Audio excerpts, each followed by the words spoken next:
Destination Wellbeing. My guest this afternoon is Julianne Mullan from Way to Go Birthing, and following on really I suppose from our theme last week, which was around fertility and how women can help to maintain their fertility and action things that they should be doing as a prevention is better than cure type approach. And we are going to move on into the next stage, which is around the pregnancy and some of maybe of the anxieties, and that's your area of passion, Julianne, isn't it? Really Yes. looking at helping and supporting women through some of those traumas that can come as a result of birthing. But just to remind all of our viewers this afternoon that it's important, if they've got any worries or concerns about their health or their well-being, that their GP is their first protocol. And I suppose our views this afternoon are based on our experience, but we're not designed to replace a one-to-one relationship with a medical professional, really. It's just for some pointers and things. So, but as I say, welcome to the show this afternoon, and welcome, Julianne. Thanks for joining me this afternoon. Thank you for your invitation. You're very welcome, and hopefully we'll spend the next while chatting about some of the things that maybe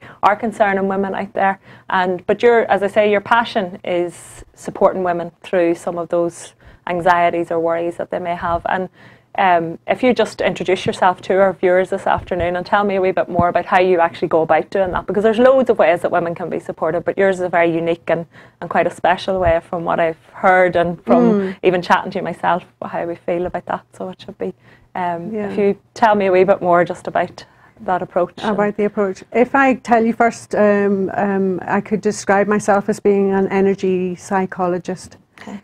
That means that I hold a structure of understanding the body, how the body speaks, emotions, how they function, and how the two are interconnected. And in the context of birth and birthing, I'm especially interested in releasing and relieving the anxiety that women experience before conception, during pregnancy, and sometimes after the birth. Yeah, and I think for some of us, that connection between, and I've had some energy therapists and some different conversations in and around energy, but for sometimes we're drawing the connection between what has happened physically, how it affects us emotionally, and vice versa, what happens emotionally and how it affects us physically, is something that we're not always familiar with, because we're used to, well, I take a tablet for this and this fixes this bit, and but I often describe the energy feeling as when people talk about having a gut feeling, or where they can have a lump in their throat, is a really good example of how physical energy or emotional energy can manifest as a physical type of problem. So I imagine that then when you multiply that out into a birthing scenario, you've got all of those memories that can come with that as well. Yes, yeah. And the women who are having a baby, very exciting. Everybody pays a lot of attention to them, and suddenly perhaps they experience a pressure to conform. Sometimes that manifests as a pressure to buy a pram. Yes. And when the pram is bought, then they look and say, well, what else? And they notice that they need to come into connection with their body, and the body is changing very rapidly. And not only that, but their role from single woman to mother, or from mother of one to mother of two, or from mother of a single child to triplets, is quite an extreme experience for them. And when they're looking around for information as to what can I do about this, how do I respond to this, I'm the person to call. Yeah, that's my interest. That's where you can help out. And do you think that it's something that women have more of a need for now? Do you think as society has changed, that those roles have changed? Because I suspect with the women that I see, maybe through reflexology, obviously one of the main reasons, in fact, I had a lady a couple of weeks ago said to me, can you have reflexology if you're not pregnant? There's usually quite an association between the two, so I would see quite a few women. But, you know, increasingly I think community maybe isn't as strong as what it would have been in previous generations. Maybe not living close to family members can have a big part to play. Do you feel that that's something that adds to the burden maybe that women have, or is it a natural thing anyway? I think it's it can be a combination. So each person's very different, and each person's life experience before they become pregnant has an influence on how they're going to be during pregnancy. Each person's own birth and their mother's birth and their grandmother's birth sometimes have influence on how they're going to be around the thinking and the feeling about how am I going to do this. I know how it happened, but I don't know how to proceed is quite often a situation. And in the modern way of doing, and sometimes people come to see me quite early in pregnancy, full of confusion. They need clarity, they need a discussion as to what's important and what do they want and what are their options. And quite often a conversation that's very focused like that sets them on a pathway that they don't need to see me again. Yeah, they're able to get out the thoughts that are in their head. And I think it takes a very brave woman sometimes to say, you know, this is happening to me and I'm not sure. You know, because so often you're frightened, well, if I have questions or I have doubts, does that mean that I don't want the baby? Are other people going to think that I don't want to be pregnant? Are there escalations from that? So I'm sure that's a worry that a lot of women have when things don't maybe just feel 100% right. Yeah. And I have a mantra that is from hypnosis, which is courage, calm, confidence. And we're looking to increase those in great measure. And sometimes a live discussion, not a trance, is the basis for what brings you calm, what do you need in order to have courage, and do you feel that it's something you can do now to give birth? Do you feel competent? And sometimes the women say, a discussion hasn't been enough, I need more, in which case I can train them to do self-hypnosis or self-healing, self-treatments like Reiki, or encourage them to find therapeutic means to support themselves with other therapists. But the niche where I seem to be able to make a difference is to take away the fear, relieve the anxiety, and so that a woman who's saying, I'm anxious, I rather leave her eventually saying, I'm awesome. And if she's nervous, I'd rather hear her say, oh, no bother. And if she's worried, I'm saying, well, are you worried?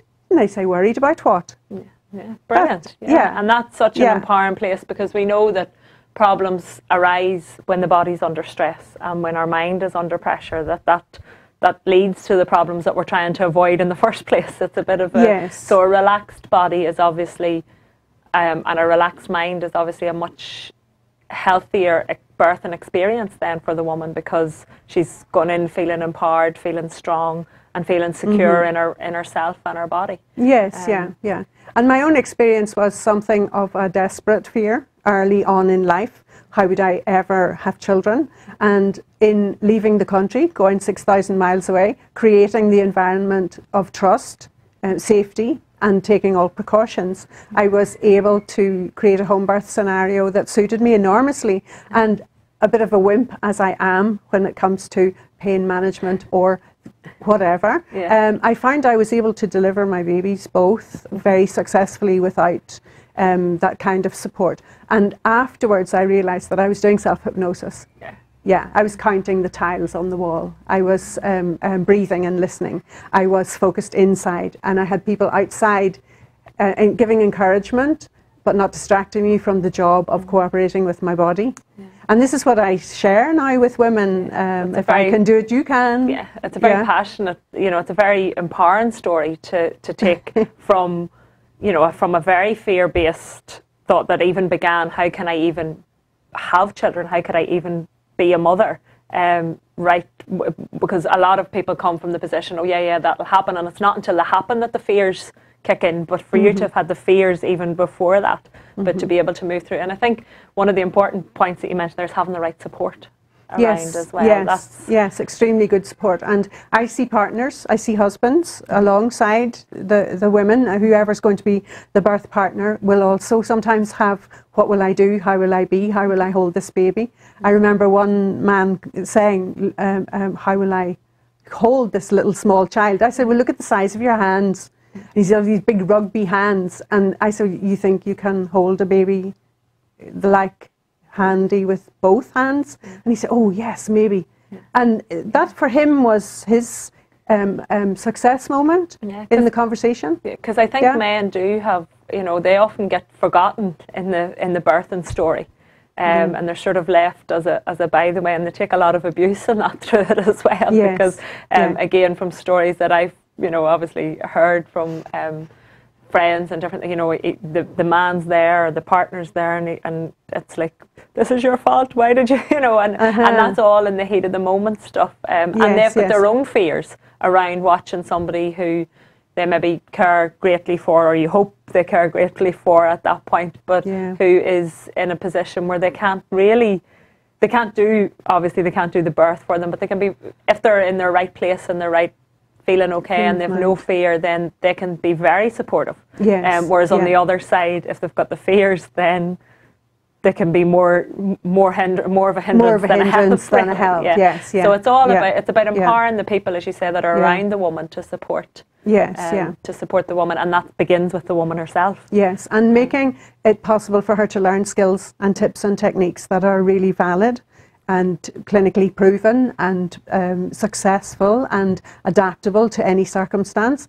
So as an independent energy professional, I am able to stand back from the medical, from the societal, from the community, from the family, and simply be there with the mum, for the time that she needs to figure out what it is going to make her birth experience her own. And instead of promoting one particular form of birthing, be it hospital or as I did at home, I have always said, whatever you're doing, you can use these skills. Yeah. And there's no equipment necessary, no really formulas. It's about practicing your experience of tapping or energy work or emotion code or body code or any one of 29 other energy tips and techniques that are there that suit. Some people are very physical and they need physical soothing. Massage is good for that reflexology. Other people like to think their way through the process, what's happening now and so on. And other people like to create an image of success. And that's what I do quite a lot with the trance work that I do, the hypnosis for birth. And I think birth and hypnosis for birth is gaining a lot more popularity, even if it's some of the CDs that people use maybe before birth or... Yes. I have witnessed the difference. I have seen a woman very strained go into trance and connect with her baby, connect with her body, connect with her positive experiences.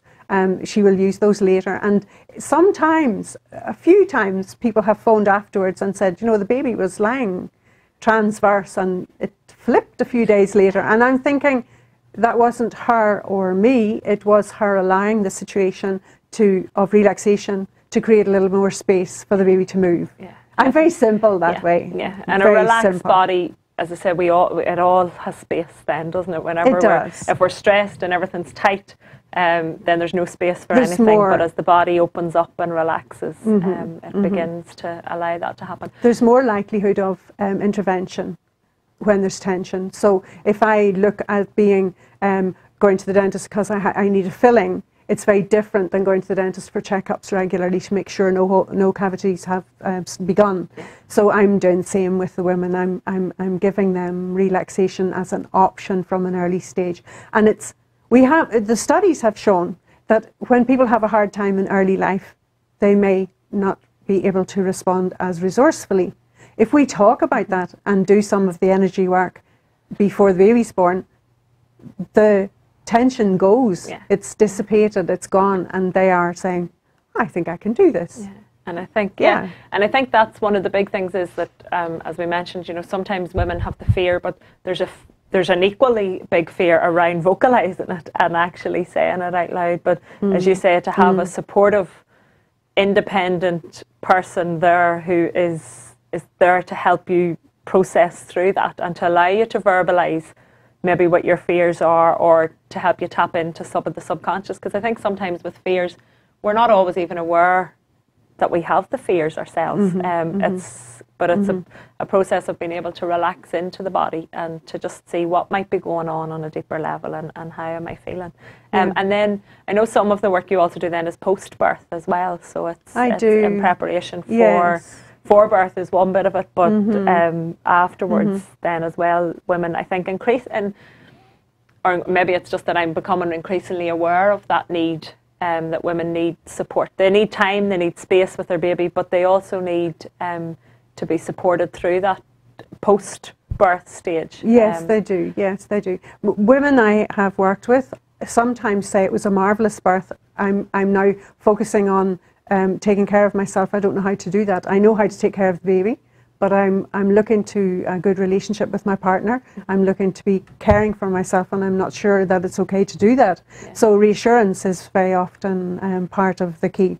And talking to the dads who are now new dads, and when they're looking, as we would say, a bit spare, or feeling a bit spare, it's a good moment to be able to assess with them what they can do and what they could be doing that would give them a sense of closeness to their partner while she's, for the first few months, still at one with the baby, and rightly so. Yeah. The baby needs to be kept quite close by, if at all possible. And if there was some advice, because I know we have we have a few in the building who have babies due now over the next few weeks. Ooh, so yes. And if there was some pieces of advice that, and I know even some of our listeners as well, but if there was some piece of advice for the partner post-birth, what would your advice be for them? How would you feel that they can best support in that space? I would say look at your loved one, the mother of your child. Look at her and assess, because you know her better than anyone else. Does she need something to eat, to drink? Does she need peace? Does she need company? Does she need a handheld? Be creative in the ways that you are loving and affectionate and intimate in a new way, and because that deepens, you can deepen your relationship in that way. Yeah, because the mother then feels supported and she has for sure. And rather than being told, I need. He can foresee. He can make an assessment. You know. Yeah. So be observant. To be creative and observant. Be observant. And that's probably one of the things that men are quite good at by nature. Yes, it's quite a masculine trait to be observant and to scan the environment as such, to look out for risks and to look out for. It's a very ingrained masculine trait. And it's a good time to go and hunt and gather. Go to the shop, go to the supermarket. Take it back to prehistoric times when that would have been the role. Yes, be the provider of food and drink and comfort, safety, security. And sometimes, just give your partner a couple of hours sleep. Allow them to have some rest. Oh, very much valued, and it gives time for the dad to bond with the baby. And I think that's maybe one of the other fears that women can have sometimes too, is that if they ask for that time out, that again, that's a problem, or that maybe there's nobody can look after the baby as good as I can, or and as you said, it gives the dad time to bond with the baby there. Oh yes, and change a few nappies. Or maybe family members. Obviously, everybody's circumstances are different, so maybe it's not always practical for the father to be in the picture. But if there's close family around, that the support's provided there. I think it's give them sleep. Let them rest. Deep rest is very positive. It's also that after a birth, one mum who's very resilient will say, things didn't go to plan, but I'm fine. Other women will say, I'm so upset. One little thing didn't happen and it spoiled the whole party. Now, maybe I should say at the end of the cocktail party, someone's been looking good, having a nice time talking to everyone, and at the end someone tips a glass, bumps in, and the glass goes over the dress and puts a mark on it. And the response can be, oh, no problem, I'll send it to the cleaners. But it can also be, you've ruined the whole evening. And in fact, it doesn't need to spoil the whole party that one little thing went wrong, but it's often so important, I'm finding, that we talk it and clear it and soothe it and give the mama a moment to say, oh, things didn't go so well. And, with some of the techniques we use, we are changing the opportunity for new perspectives to come in immediately. Within seconds, within minutes, within an hour, we can create some real positive change. Because I think that is one of the things, is that there can be a lot of guilt, there can be a lot of regret, there can be a lot of pressure for it to be a particular way. Yes. I don't want this type of birth, I want this type of birth, and I want and the more the more then you feel, maybe women obviously that I've spoken to have talked about possibly feeling like a failure because it hasn't went right, or things. There's so many emotions around that whole space, and as you said, there's been the build up to baby coming, and then baby's here, maybe it hasn't went exactly as the lady might have planned in her head, and then she's in a scenario, well, what do I do now, because all the attention is now focused on the baby rather than on me, and I'm feeling a bit isolated and a bit lonely and a bit let down here, or feel that I've let myself down or my baby down. Or I've had the experience of home visiting after with some of the women I've worked with before the birth. I go anyway to hold the baby. Yeah. It's very interesting to see that the babies always recognise my voice, and I hold them quiet for a while, and as I'm holding them I'm asking, how did it go, what happened, and I'm listening very carefully for the bits that were not quite as going to plan, or a disappointment, or caused some upset, and I clear that in the moment with them. These are the ways this is what's possible these days. Yes, and also then when it has been a considerably difficult birth, then I work with the mum on her own or with her birth partner. That has happened also. Yeah, because again, that can be as traumatic for the person there experiencing it, and sometimes even more so, because sometimes when we're going through something ourselves, it's not nearly as bad as watching somebody else going through it. And it's also good to point out that medical professionals have what then the dads have, which we call secondary trauma, which is that being witness to something happening over which they have no control. And what we're really interested in is catching the people who consider that they were in a hopeless situation. They thought they were going to die. They didn't. They've come through it, but somehow their body and brain connection has been disrupted in some way. And we have ways of gently and very easily focusing, exploring, and creating new scenarios for them to live with. And so we sometimes even laugh quite a lot. Like letting go the tension, as you know, crying sometimes happens. But generally speaking, the relief comes out in laughter. And as I allow lead the process, if you like, from we had a hard time and this and this and this went wrong, we go through it in a very gentle way, and by the end of a session, maybe one session, a mum can tell the story from beginning to end without being re-traumatised. And this is what we've learned from the Troubles, actually. That's the legacy. This is the legacy of the Troubles. So it's a healing process, and the sooner after a birth, the better. There's no need to wait. And I think one of the things, and funny, we talked about it on the show last week, is around menstrual cycle. And obviously during the time that a woman is having her period, there's almost an acceptance that there will be discomfort and there will be pain and there will be moodiness and there will be, and that's taken as just a given, that, you know, that's just what happens.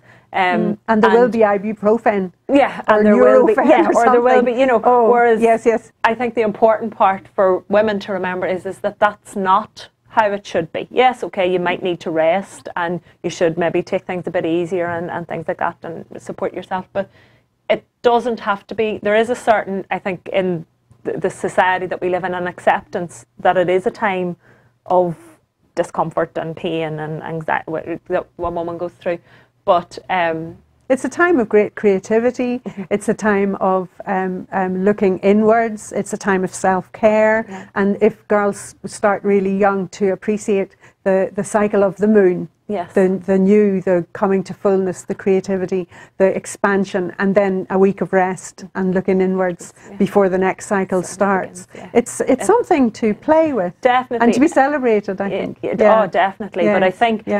I think, you know, the question that maybe I would encourage women to look at is if you are experiencing 2 to 3 days or a week each month whereby you are suffering, then that's not, you know, try and get help for that, because there are ways of helping it. And likewise with birth as well, that there's almost an expectation and an acceptance that it's going to be difficult, or that afterwards, you know, that's just what's expected, and, you know, maybe this is how people feel and this is normal and this, but to say that actually that's not how it's meant to be, that we're meant to be able to go past those emotions and those feelings and enjoy it, because I know Sure Start, particularly at the moment, have quite a drive and quite an awareness, and our local Sure Start, Newry City Sure Start here, and South Armagh Sure Start as well, but Sure Starts throughout Northern Ireland have a big focus now on antenatal care and engaging with women early earlier on in the process, Yes. rather than post just Yes. with the baby, so that they've got some support and things like that in there too.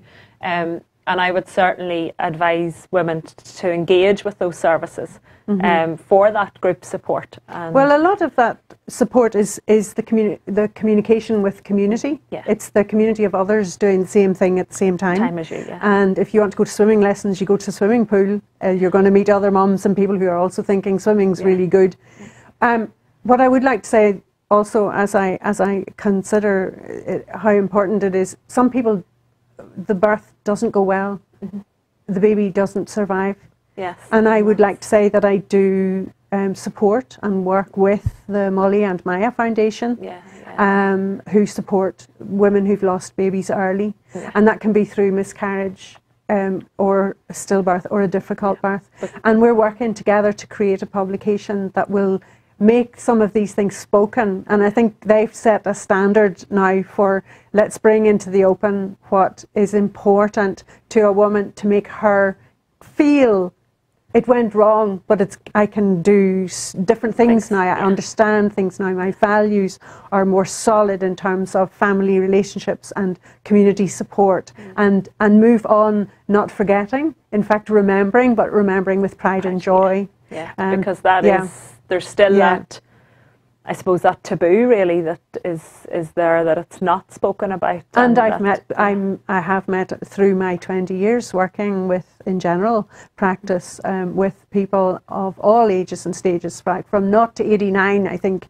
I have met women who have taken the opportunity to share that they've lost a baby at age 20, 30. And I say, well, you're 30, that's 30 years ago. And they say, yes, I think about it every day. It bothers me, it worries me. And we do the same work together as I would do with a new mum who's had a baby 6 weeks ago, because the psychological and the emotional soothing that takes place gives a relaxation in the body, a relief to the muscles, changes the adrenaline and cortisol balance so that people are no longer in fight or flight or freeze mode, helpless, and in the traffic lights. They are saying, do you know what, that happened and I'm willing to talk about it. And I can, and own. I can, as you say, remember it, but remember it from a different place. Yes. And I know a lot of women now who name their baby and include in their family the angel that was once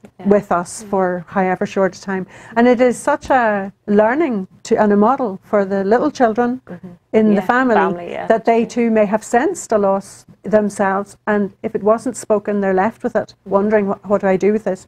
But if it has been spoken and they celebrate with a rainbow or a star on top of a tree or something, and they say that's in memory of, it allows for the natural life and death cycle that unfortunately comes to some people.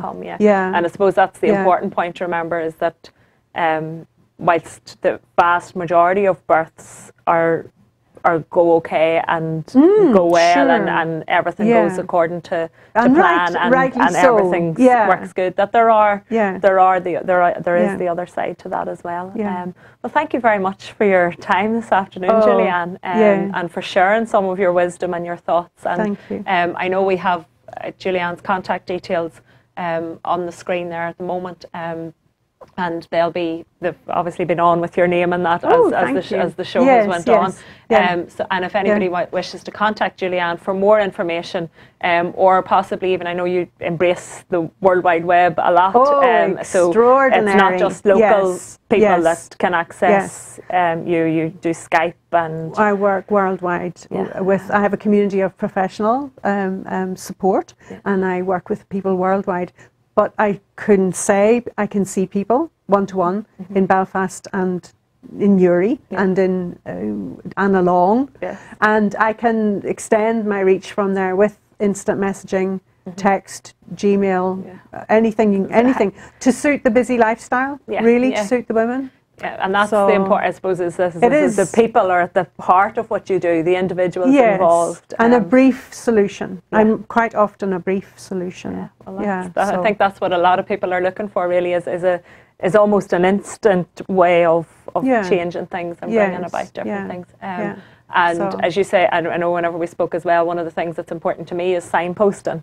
and being able to yes. share. So it's, if anybody has any questions at all, I know Julianne as well, is to ask the question, because the only silly question is the one not asked. Well, we have a network of Northern Ireland birth energy professionals through the Facebook. And that means that we have an outreach, informal as it is, throughout Northern Ireland, of people who do hypnosis, midwives, doulas, and other professionals who do aromatherapy, reflexology, with special interest in women who are birthing. Fantastic. Yeah, brilliant. yeah. So it's a very powerful source, because when you bring people together who've worked with so many people, they're going to have knowledge, they're going to have information that's going to support somebody who's maybe gone through something for the first time. Yes, So yeah.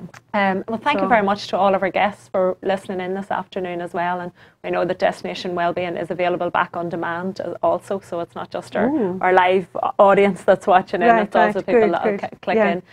But thank you very much for taking the time to watch our show. And as I say, if you have any questions, please do feel free to contact either myself or Julianne, and we can swap, we can pop back details back and forward with each other. And I'll be in with Rowan on our Good Morning show on a Thursday morning. Rowan's morning show goes out between 7:30 and 10:30 every morning, with a wide range of different aspects. So fantastic. Thank you very much, and thank you, Julianne. Thank you very much.